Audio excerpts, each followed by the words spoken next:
Hello dear students, आज हम पढ़ेंगे कि पार्टनरशिप डीड अगर नहीं होती है और पार्टनर्स के बीच में कुछ डिस्प्यूट्स अराइज हो जाते हैं तो उस कंडीशन में हम पार्टनरशिप एक्ट के जो प्रोविज़न्स हैं, इंडियन पार्टनरशिप एक्ट 1932 के जो प्रोविज़न्स हैं उनको अप्लाई करते हुए उनके बीच के डिस्प्यूट्स को कैसे सॉल्व करेंगे। तो यहाँ पे हम जैसे क्वेश्चन नंबर 1 देखते हैं।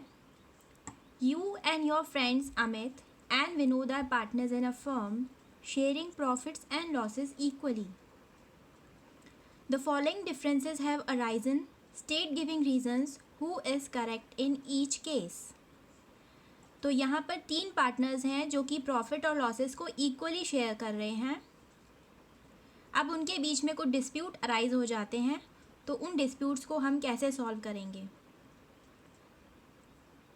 There is a joint life policy of ₹50,000 for which premium is paid by the firm. Vinod dies and his representatives want that the whole of the amount of the policy should be given to them, whereas you and Amit want that amount of joint life policy should be divided among all. तो यहाँ पर हम देखेंगे कि joint life policy का जो amount है ₹50,000 है और उसका प्रीमियम फर्म के द्वारा दिया जा रहा है। अब विनोद की डेथ पर उसके रिप्रेजेंटेटिव्स चाहते हैं कि पॉलिसी का सारा अमाउंट जो है विनोद को दे दिया जाए, जबकि आप और अमित ये चाहते हैं कि जॉइंट लाइफ पॉलिसी का पैसा सबके बीच में डिवाइडेड हो। तो यहाँ पर आप और अमित सही हैं और विनोद के रिप्रेजेंटेटिव्स गलत हैं। वाई? जैसा कि हम सॉल्यूशन पढ़ेंगे, you and Amit are correct because premium for the joint life policy is paid by the firm, so it is the property of the firm and therefore the amount receivable from the insurance company should be divided among all the partners in profit sharing ratio. तो यहाँ पर joint life policy का जो premium है वो firm के द्वारा दिया जा रहा है, तो ये फर्म की प्रॉपर्टी हुई और इस कंडीशन में इंश्योरेंस कंपनी से अगर हमें कुछ भी पैसा मिलता है तो वो पार्टनर्स उसे अपने प्रॉफिट शेयरिंग रेशियो में डिवाइड करेंगे, जो कि उनके बीच में क्या है, इक्वल है। अगर कुछ और रेशियो डिसाइडेड होता तो उस रेशियो में वो शेयर करते, पर यहाँ पर क्योंकि उनके बीच में प्रॉफिट रेशियो जो है इक्वल है तो ये जो पॉलिसी अमाउंट है तीनों के बीच में इक्वली डिवाइड होगा। तो आप और अमित सही हैं और विनोद के रिप्रेजेंटेटिव्स गलत हैं। ठीक है, अब हमारा जो नेक्स्ट क्वेश्चन है वो है, Amit has provided a capital of ₹50,000 whereas Vinod has provided ₹10,000 as capital. Vinod, however, has provided ₹20,000 as loan to the firm. There is no partnership deed. Vinod claims interest of ₹1,200, whereas you and Amit do not want to give any interest. तो यहाँ पर अमित की capital 50,000 है, विनोद की capital 10,000 है। विनोद ने इसके अलावा फर्म को 20,000 रुपीज़ का अमाउंट एज अ लोन दिया है और अब वो चाह रहा है कि उसको इंटरेस्ट जो है वो 1,200 दिया जाए, जबकि आप और अमित उसे किसी भी तरह का इंटरेस्ट नहीं देना चाहते हैं।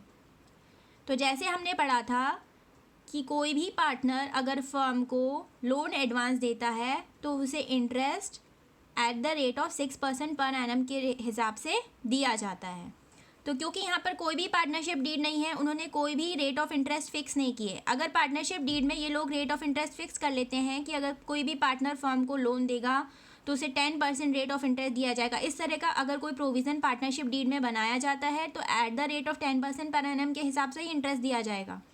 पर क्योंकि कोई भी पार्टनरशिप डीड नहीं है, उनके बीच में कोई भी इस तरह का एग्रीमेंट नहीं हुआ है, तो इन दैट केस जो विनोद का जो क्लेम है कि उसे 1,200 का इंटरेस्ट दिया जाना चाहिए वो सही है, क्योंकि अगर हम 20,000 पे 6% के हिसाब से कैलकुलेट करें तो रेट ऑफ इंटरेस्ट कितना आ रहा है, हमारा इंटरेस्ट का अमाउंट कितना आएगा, 1,200 ही आएगा। So since there is no partnership deed, provisions of Indian Partnership Act 1932 shall apply, which states that a partner is entitled to interest at the rate of 6% per annum on any money advanced by him to the firm. Vinod is right in claiming interest of ₹1200 which is at the rate of 6% per annum on ₹20,000। अब क्योंकि partnership deed नहीं है तो इसीलिए उसे at the rate of 6% per annum के हिसाब से इंटरेस्ट दिया जाएगा, जो कि 1200 ही आ रहा है। अगर हमारे पास कोई पार्टनरशिप डीड होती और उसमें हम कोई अलग रेट फिक्स करते लोन के लिए, किसी पार्टनर कोई लोन दे रहा है और उसके लिए हम कोई अलग रेट फिक्स करते कि कोई पार्टनर अगर लोन देगा तो उसे 12% दिया जाएगा, तो 12% दिया जाता। उस कंडीशन में उसे 6% नहीं दिया जाता। ठीक है, तो क्योंकि यहाँ पर पार्टनरशिप डीड नहीं है इसीलिए रेट ऑफ इंटरेस्ट क्या होगा, 6% होगा। अब हम इसका थर्ड पार्ट देखते हैं। All the partners want to dissolve the firm. Vinod wants that his loan of ₹20,000 must be paid off first before the payment of capitals to the partners. But Amit wants that the capital must be paid before the payment of Vinod loan. अब firm का जो है क्या हो रहा है, firm dissolve हो रही है, फर्म का डिज़ोल्यूशन हो रहा है और विनोद क्या चाह रहा है कि उसका जो लोन है ₹20,000 का वो सबसे पहले दिया जाए, जबकि अमित चाह रहा है कि कैपिटल सबसे पहले दी जाए बाद में विनोद का लोन दिया जाए। तो इस कंडीशन में क्या होगा, इस कंडीशन में पार्टनरशिप एक्ट 1932 एप्लीकेबल होगा। As per section 48 of the Indian partnership act 1932 the order of the payment is as follows. Order of payment क्या होगा, सबसे पहले आउटसाइडर्स को पेमेंट किया जाएगा। फर्म के डिसोल्यूशन के स्टेट में सबसे पहले आउटसाइडर्स को पेमेंट किया जाएगा, then to partners for their loans and advances. उसके बाद में पार्टनर्स को उनका लोन और उनका जो एडवांस है जो उन्होंने दिया है फर्म को वो दिया जाएगा। देन पार्टनर्स को उनका कैपिटल बैलेंस दिया जाएगा और इसके बाद भी अगर कुछ अमाउंट रहता है तो फिर वो पार्टनर्स अपने प्रॉफिट शेयरिंग रेशियो में शेयर करेंगे। Okay, so Vinod is right in claiming his loan before any repayment of capital. किसी भी कैपिटल पेमेंट करने से पहले, किसी भी पार्टनर को उसका कैपिटल पेमेंट करने से पहले, किसी भी पार्टनर ने अगर लोन दिया है तो पहले उसके लोन का रिपेमेंट किया जाएगा, फिर पार्टनर्स को उनका कैपिटल अमाउंट दिया जाएगा और बाद में अगर कुछ बैलेंस रहता है तो फिर प्रॉफिट शेयरिंग रेशियो में उसे सभी पार्टनर्स शेयर करेंगे। तो सबसे पहले outsiders, then partners for their loans and advances, then their capital balances, and then if any balances remain that should be divided in their profit sharing ratio. अब हम next question पढ़ेंगे। Amit wants to retire from the firm. Okay, Amit जो है वो firm से retire होना चाहता है। The profit on revaluation of assets on the date of retirement is ₹6,000. अब जब भी कोई पार्टनर रिटायर होता है या जब भी कोई पार्टनर फर्म में एडमिशन लेता है तो उस कंडीशन में हम फर्म की जितनी भी असेट्स होती हैं, जितनी भी लायबिलिटीज़ होती हैं उनको रिवैल्यूएट करते हैं और जो भी प्रॉफिट या लॉसेस होते हैं उसे जो रिटायरिंग पार्टनर है उसमें उसे भी हिस्सा दिया जाता है ना। तो द प्रॉफिट क्यों करते हैं हम फर्म के असेट्स का रिवैल्यूएशन, क्योंकि अब तक जो भी प्रॉफिट्स असेट्स पर हो रहे हैं, फर्म के असेट्स पर जो भी प्रॉफिट्स आ रहे हैं रिवैल्यूएशन की वजह से, उसमें उसकी भी पूरी भागीदारी है क्योंकि उसने भी मेहनत की है, वो भी अब तक पार्टनर था। ठीक है ना, तो इसीलिए फर्म की जो असेट्स होती हैं हम उनको रिवैल्यू करते हैं, ये हम बाद में डिटेल में पढ़ेंगे। So the profits on revaluation of assets on the date of retirement is ₹6,000. Amit wants that this profit should be divided among all the partners in the profit sharing ratio, whereas you and Vinod want that this profit should be divided between you and Vinod in your new profit sharing ratio. ठीक है, अमित चाह रहा है कि ये जो assets का revaluation हुआ है इसमें जो प्रॉफिट हुआ है ₹6,000 का, उसमें उसे भी हिस्सा दिया जाए, जबकि आप और विनोद चाहते हैं कि इस प्रॉफिट को सिर्फ आप और विनोद अपने न्यू प्रॉफिट शेयरिंग रेशियो में जो है डिवाइड करें। तो देखिए, अमित इज़ राइट, अमित यहाँ पर राइट है। He has a right to share in this profit on revaluation as he is also a partner in the firm on the date of revaluation. जब revaluation हो रहा है till that date he is also a partner. He also has a right to share in the profits on revaluation as it is the combined effort of all the partners. ये सभी partners के combined effort की वजह से हुआ है।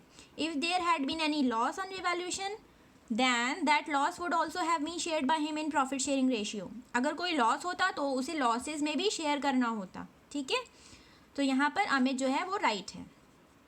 अब हम क्वेश्चन नंबर 2 पढ़ेंगे। ये अब तक क्वेश्चन नंबर 1 के ही पार्ट्स थे। अब क्वेश्चन नंबर 2 पढ़ेंगे।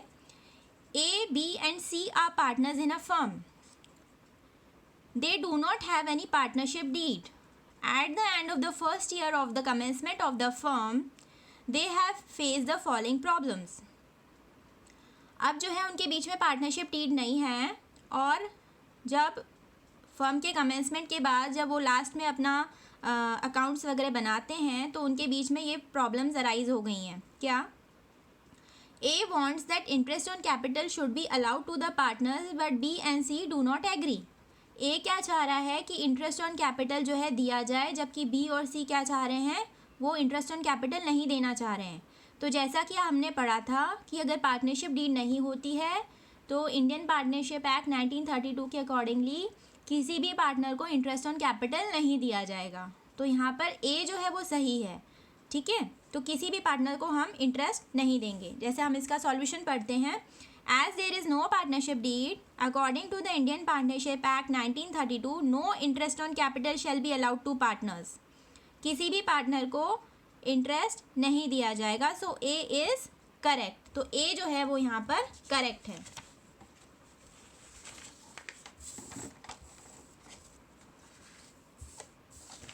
अब इसी क्वेश्चन का हम बी पार्ट स्टडी करेंगे।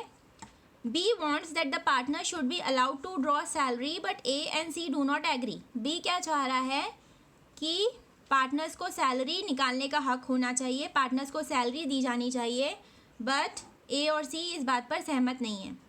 तो हमने पार्टनरशिप एक्ट के अकॉर्डिंग क्या पढ़ा था कि अगर पार्टनरशिप डीड नहीं है तो अकॉर्डिंग टू पार्टनरशिप एक्ट किसी भी पार्टनर को कोई भी सैलरी, कमीशन, कोई भी रेम्यूनरेशन नहीं दिया जाएगा, ठीक है। So as there is no partnership deed provisions of Indian partnership act would apply and according to it no salary is given to any partners until and unless a provision to the contrary in the deed. अगर deed में इसके लिए कोई provision बना दिया जाता है कि सैलरी दी जाएगी पार्टनर्स को, तो फिर डीड के अकॉर्डिंग हम चलेंगे।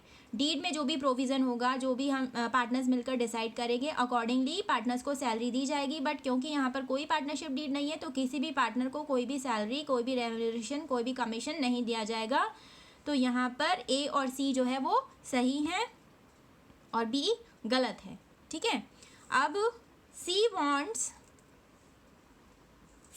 that the loan given by him to the firm should bear interest at the rate of 10% per annum but A and B do not agree. ये हम अभी पहले भी पढ़ चुके हैं। तो यहाँ पर सी गलत है। उसने जो भी लोन फर्म को दिया है उस पर उसको केवल 6% पर एनम के हिसाब से इंटरेस्ट दिया जाएगा। Interest as per 6% per annum will be provided to C on the amount of loan given by him to the firm in the absence of any provision to the contrary in the partnership deed. क्योंकि partnership deed में इसके लिए कोई भी provision नहीं है तो उसके एब्सेंस के स्टेट में interest at the rate of 6% per annum दिया जाएगा। A and B having contributed larger amounts of capital desire that their profit should be divided in the ratio of their capital.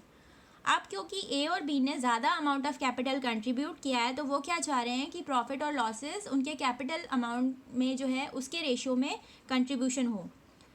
तो हमने ये पढ़ा था कि अगर पार्टनरशिप डीड साइलेंट है तो प्रॉफिट और लॉसेस पार्टनर्स में किस हिसाब से बांटे जाएंगे, इक्वली बांटे जाएंगे। अगर उनके बीच में कोई भी एग्रीमेंट नहीं है in relation to the profit sharing ratio, then in that condition profits will be divided among them equally. So यहाँ पर A और B गलत हैं। चाहे उनकी कैपिटल कितनी भी ज़्यादा हो और C की कैपिटल 0 भी हो तो भी उसको इक्वल शेयर ऑफ प्रॉफिट दिया जाएगा, क्योंकि यहाँ पर पार्टनरशिप डीड नहीं है। अगर पार्टनरशिप डीड में इस तरह का प्रोविज़न होता कि पार्टनर्स कैपिटल रेशियो में जो है प्रॉफिट को शेयर करेंगे तो इस कंडीशन में पार्टनरशिप डीड एप्लीकेबल होती और उनके बीच में कैपिटल रेशियो में प्रॉफिट का डिवीज़न होता। बट बिकॉज यहाँ पर पार्टनरशिप डीड नहीं है तो पार्टनर्स के बीच में प्रॉफिट्स इक्वली शेयर होंगे। कैपिटल कंट्रीब्यूशन कितना भी हो ये मैटर नहीं करता। So profits and losses will be shared equally among the partners in the absence of any partnership deed और any agreement among the partners whatever may be there capital contribution. अब हम question number 3 पढ़ेंगे।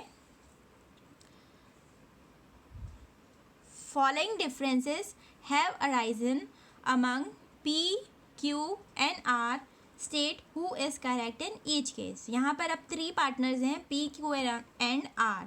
अब उनके बीच में disputes arise हो गए हैं, डिफरेंसेस अराइज हो गए हैं, तो उनका हम कैसे उन डिस्प्यूट्स को हम कैसे सॉल्व करेंगे। P used ₹20,000 belonging to the firm and made a profit of ₹50,000. Sorry, ₹5,000. Q and R want the amount to be given to the firm. अब यहाँ पर P ने क्या किया, जो फर्म की प्रॉपर्टी है, फर्म के जो भी अमाउंट है ₹20,000 का, उसको यूज़ में लेके पर्सनल प्रॉफिट कमाया है ₹50,000 का। इसने फर्म के लिए नहीं कमाया है, खुद के लिए कमाया है। Q and R want the amount to be given to the firm, और Q and R क्या चाह रहे हैं कि ये आपने जो भी पैसा कमाया है आप ये फर्म को दो। तो सॉल्यूशन क्या होगा, P is bound to pay ₹20,000 along with the profit of ₹5,000 to the firm। अब P को जो उसने 20,000 फर्म के यूज़ में लिए थे वो तो देने ही है, साथ में जो उसने 5,000 का प्रॉफिट कमाया है वो भी उसे फर्म को देना है। Because if a partner derives any profit for him from any transaction of the firm or from the use of the property or business connection of the firm or the firm's name, he shall account for the profit and pay it to the firm। ये हमने partners की जब duties पढ़ी थी तब उसके अंदर हमने ये पढ़ा था कि अगर कोई पार्टनर फर्म के नेम को यूज़ करते हुए, फर्म के किसी भी ट्रांजैक्शन के द्वारा या फर्म की किसी प्रॉपर्टी को यूज़ करते हुए, फर्म के बिजनेस कनेक्शन को यूज़ करते हुए कोई प्रॉफिट कमाता है तो उसको वो प्रॉफिट फर्म को देना होगा। तो यहाँ पर उसे ना केवल ₹20,000 फर्म को लौटाने होंगे, बल्कि उसने जो 5,000 का एक्स्ट्रा प्रॉफिट कमाया है वो भी उसे फर्म को लौटाना होगा। ठीक है, अब नेक्स्ट पॉइंट,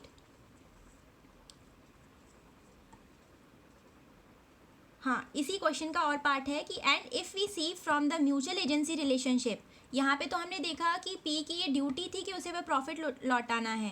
अब अगर हम म्यूचुअल एजेंसी रिलेशनशिप देखें तो P is a principal as well as agent of the firm and Q and R।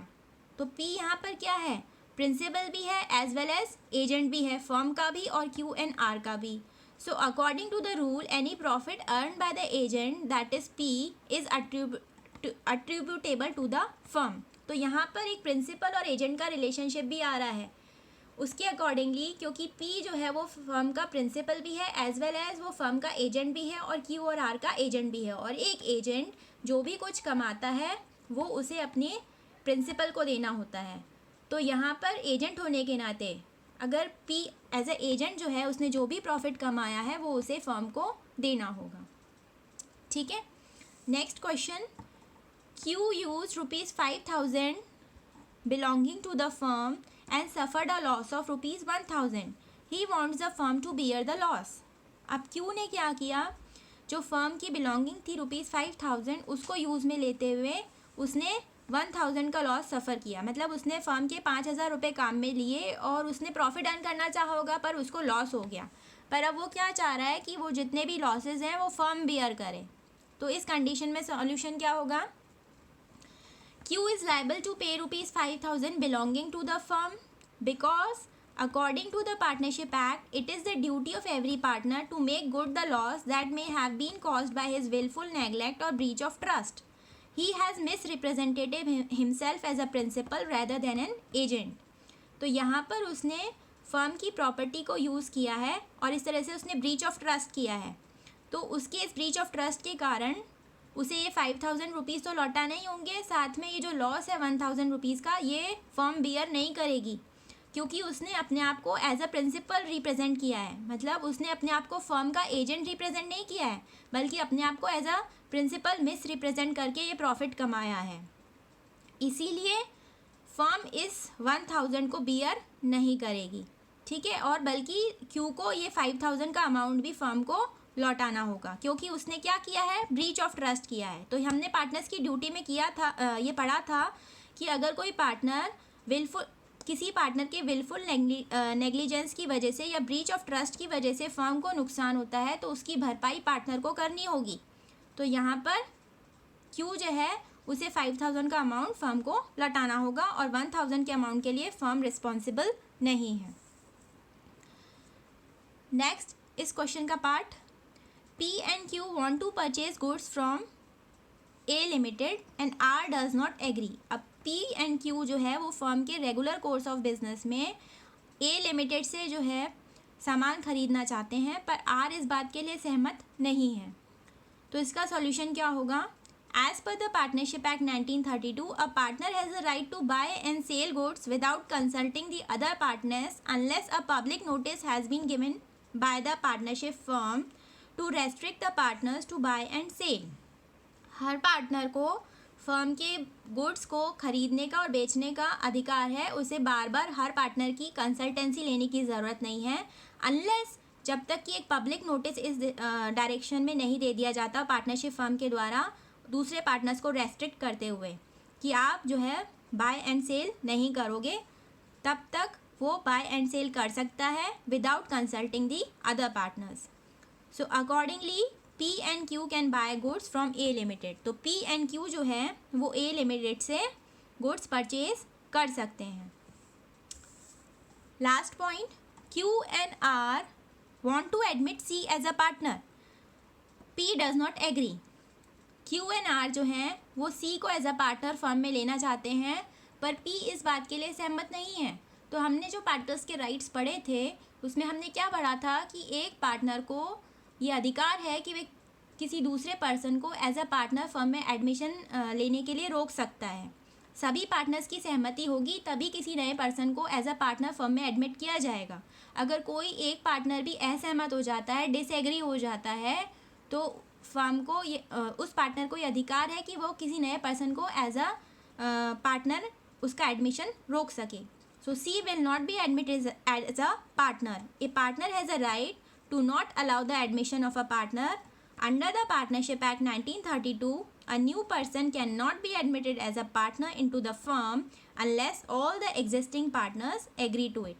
जब तक सारे एग्जिस्टिंग पार्टनर सहमत नहीं हो जाते तब तक किसी भी पर्सन को एज अ पार्टनर फर्म में एडमिशन नहीं दिया जा सकता। तो ये कुछ पार्टनरशिप डीड के एब्सेंस में जो हमारे क्वेश्चंस बनते हैं आज हमने उनको स्टडी किया है। Okay students, thank you.